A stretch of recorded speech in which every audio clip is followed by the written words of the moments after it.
everyone. Again, we are looking at, today we're going to be looking at epigraphs and bookmarks.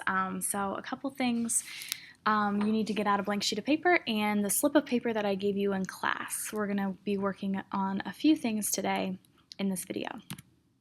The first thing we've kind of talked about a little bit.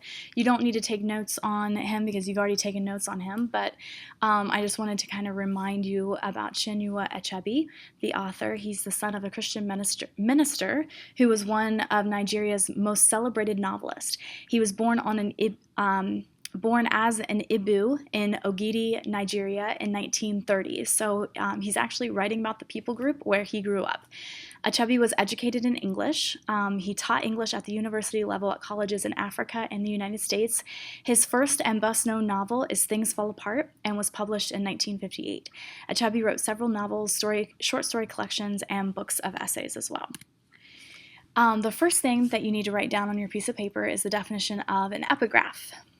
In the book, there's an epigraph, and an epigraph is a phrase, quotation, or poem that is set at the beginning of a document or component.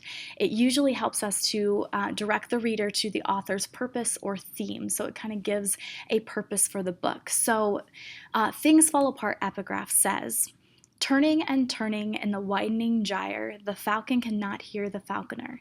Things fall apart, the center cannot hold.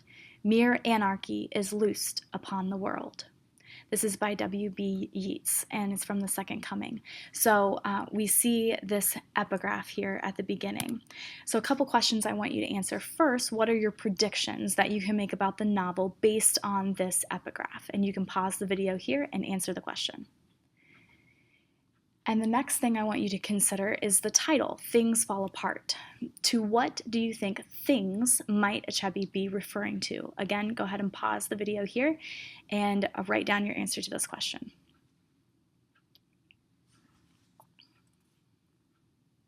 And then when you are done with answering those questions, you've written down your answers, then I want you to go ahead and go to todaysmeet.com, the epigraph discussion. If you go there, then you will see this question that I've already posed. Discuss what you think the epigraph to the novel means.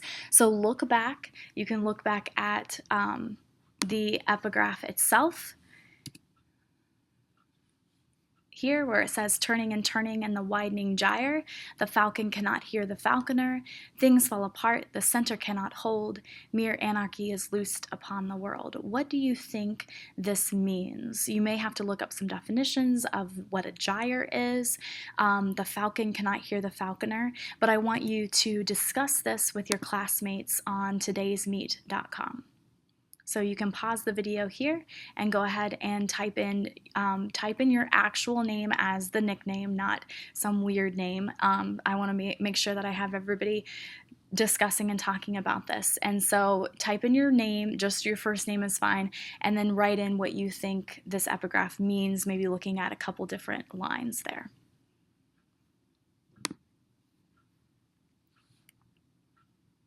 Okay, and when you are finished discussing with your group, like I said, you'll pause the video and discuss. When you're finished discussing on today's meet, then the last thing I want you to do is get out that slip of paper, and you are going to create a bookmark.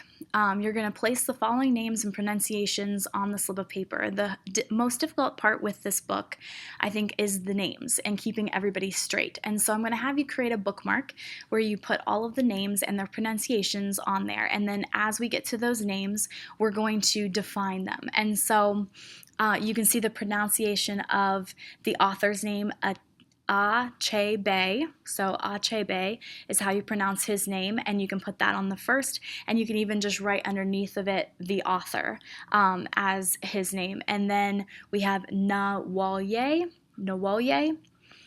we have Chinua, Ojiuba, Ekwefi, Okonkwo, Izenma,